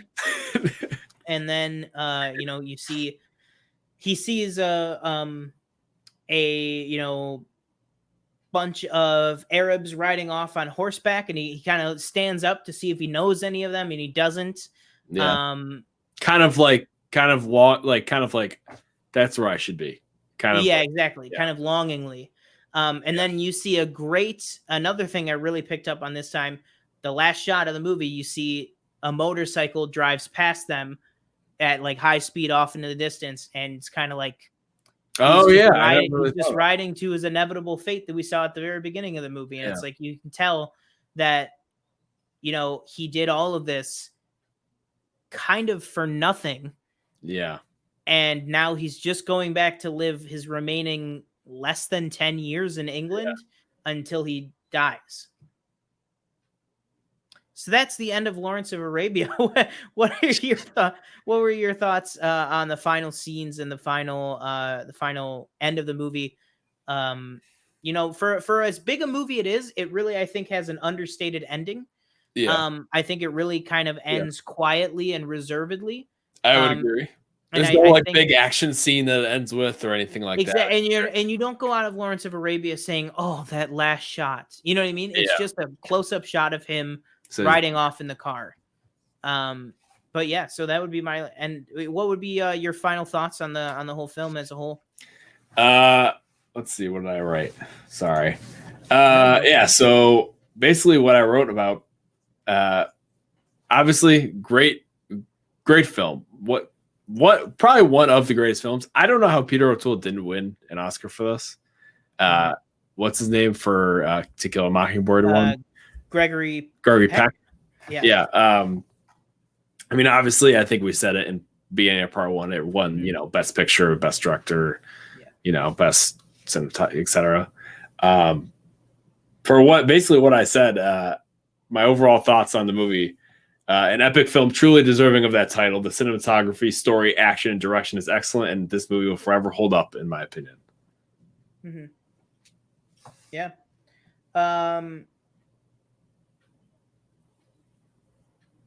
Yeah. So, not to. Oh. No. Yeah. So that would be our final thoughts on Lawrence of Arabia. Just really quick, let us know if you want to see these kind of bigger films explored in these kind of 2-part reviews that we are doing here. We want to be able to bring you guys some more review content and some more film content as a whole. So let us know, if you like these more broader, kind of beat by beat reviews. Because we definitely, we'll keep doing it. We'll keep doing, whatever you guys want to hear and listen to. So that'll do it on our talk for Lawrence of Arabia. Real quick here, I just want to let you know, we do have an exclusive coming out from Variety via Justin Kroll, that for the Peter Pan film that Disney has been working on. This is the one with Margot Robbie as well as a few other people. They're looking at Jude Law for Captain Hook. Now, this was the role that was originally being eyed for Joaquin Phoenix. Yeah. Reportedly, Joaquin Phoenix passed on it. Yeah, I do. Actually, I have a bit of a story to tell you, TJ, about this casting after the show today. I can't really talk about it on the air, but just some info on it. But yeah, that is breaking via Variety, via Justin Kroll right now. So what are your thoughts on that, Jude Law, as Captain Hook in the live-action Peter Pan? Pretty much. Yeah. Kind of cool, I guess. I don't know. Yeah. I honestly really can't picture it. Is that just me? Okay. Well, I don't know. I don't know who has longer. I'm trying to think of who has longer hair where you don't have to stick a wig on. Mm-hmm. I, for one, I didn't really think that there was ever a world in which he would do it, but I really was looking forward to the Joaquin Phoenix one. Oh yeah, when I saw that, I was like, "There's no way he would ever do that." Yeah. But yeah, so that's breaking down. We'll probably have maybe more info on that at some point. But yeah. Sorry, I just got a message from my sister and I got distracted. So yeah, so with that, let's go ahead and move on to our next segment here. Obviously, that is going to be our shooting the shit segment that we do every week here. Now, this is going to be a bit of a fun one here. So, unlike Marvel's normal path of information, I would say, where Kevin Feige kind of holds a tight lock and key over everything. Kate Shortland, the director of Black Widow, has basically just come out and said, oh yeah, the movie's going to be, kind of Natasha handing the baton of the Black Widow mantle over to her sister, Yelena, played by Florence Pugh. So that's just going to be where our shooting the shit is today. We're going to be talking about that. So just TJ, what are your thoughts on this? What are your thoughts on the baton being passed to her? Obviously, people have speculated on it. What are your thoughts on the baton being passed to her? But more importantly, what are your thoughts on this news just kind of going out in a random interview with the director? Obviously, in the comics, doesn't this happens a lot? I'm assuming where yeah, Yelena, I forget her name, Yelena Bolova or whatever her last name is. Yeah, she's become Black Widow in the comics, and obviously just characters in general hand down mantles all the time. So I mean, you can kind of see it coming. You didn't really probably need a director to tell you that this is going to happen. It would have been nice for a little theater surprise. It's not gonna. I don't think it's gonna be like, well, that was the twist. I'm not gonna go see it now if I already know what's gonna happen. I'm hoping that maybe in these upcoming movies, maybe I'll care more. Maybe they get me to care about Black Widow more. Not that I didn't care about when Endgame happened, she died and I was like, sorry, spoiler. TJ hates Scarlett Johansson. No. Report exclusive Planet Film Pod. No, I was just kind of hates Scarlett Johansson. I was just kind of although he did like Lucy. Yeah. I was kind of okay. I obviously the Tony Stark one hits home more in my opinion than Black Widow. I think it's because they didn't give her and honestly everybody got a movie except I guess Hawkeye didn't get one either. But I never really cared about that character all that much. I'm sorry, this is how I feel. I know a lot of people care about her. I know you cared a lot about her, right? Yeah, I really resonated with her character, especially I think, I think honestly she kind of shined more in her earlier films and then in Endgame. I think Endgame really, if you're looking at her character as a whole, I think Endgame accounts for 40% of why I love her as a character. And I think Winter Soldier and the first Avengers movie account for the other 60. You know what I mean? The other ones are kind of take it or leave it. She has some really, really great moments in Infinity War and Age of Ultron especially, and Civil War too. She was really, really good in Civil War. But I just think in terms of character development and really having her time to shine, I think was really apparent in Winter Soldier and then in Endgame. But I totally understand, some people, I'm not saying you specifically, but some people require or feel the need that they need, a solo story to really latch onto a character and really get the emotional upheaval. And like you said, obviously, even to me, the Iron Man, spoiler alert for Avengers Endgame, the Iron Man death, hit me harder than the snap, if you will, hit me harder than the splat. If you want to if you want to put it in those terms. But he had every movie that she was in plus his own 3 movies. So so it's he wasn't in Winter Soldier, but you know what I mean? He was in pretty much every movie that she was in, and then another trilogy of his own on top of it. So it's it's kind of hard to relate the two characters in terms of audience interaction. But don't get me wrong, it was a powerful scene with her and Hawkeye on top of that cliff and everything, and trying to throw themselves off and stuff like that. But I definitely just getting back to the Florence Pugh thing. I'm not sure if I've talked about it, but I'm a big Florence, big Florence Pugh fan. I'm all for it. More Pugh the better, I say. In terms of it coming out in just a weird just one-off director interview, it's a little strange that she would just be this movie's really designed to pass the baton on to Florence to take up the Black Widow mantle. I'm sure Marvel wasn't what did she say? Well, I don't know. They have trained snipers on Tom Holland and Mark Ruffalo at all times. So that clip of Mark Ruffalo where he's everybody dies. Yeah, or he says everybody half, and Don Cheadle just, dude. And Mark was you're oh, it's funny because nobody batted an eye. Yeah, exactly. Well, because I think they knew. I think they were all right. The play on this is we're playing it cool. Just don't address it. Don't even talk about it. He never said it. Let it go away. And it worked, because I remember a month after Infinity War came out, people were wait a minute, Mark Ruffalo was telling the truth. He really did mess it up. Yeah. But that is so funny because you could tell he really not only does he say like, "Oh, everyone dies," he starts to say half. He says, "Wait till you see this next one. Half, everyone dies in this next one." And then Don Cheadle I just love that, dude. Oh. But yeah, so that was that. Like we said, we got a little bit off topic here, but that is exactly what shooting the shit is for. It's really just about having kind of a loose topic for us to talk about, and just talk about whatever really. But our final order is a specific order to you guys. So to our listeners, we always tie it into the shooting of the shit topic.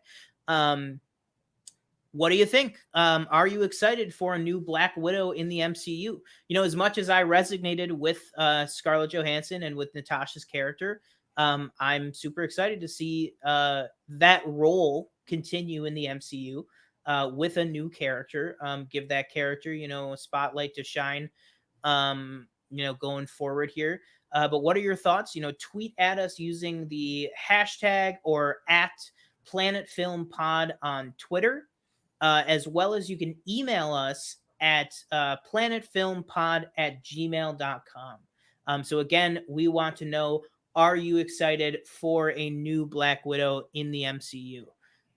So with that, is that going to do us for this week? Do you have anything else you wanted to add? Oh, that was it. You said it all. All right. Well, again, my name is Sean Monk. And I'm TJ Cornwall. And remember to live your life 1/4 mile at a time. Peace.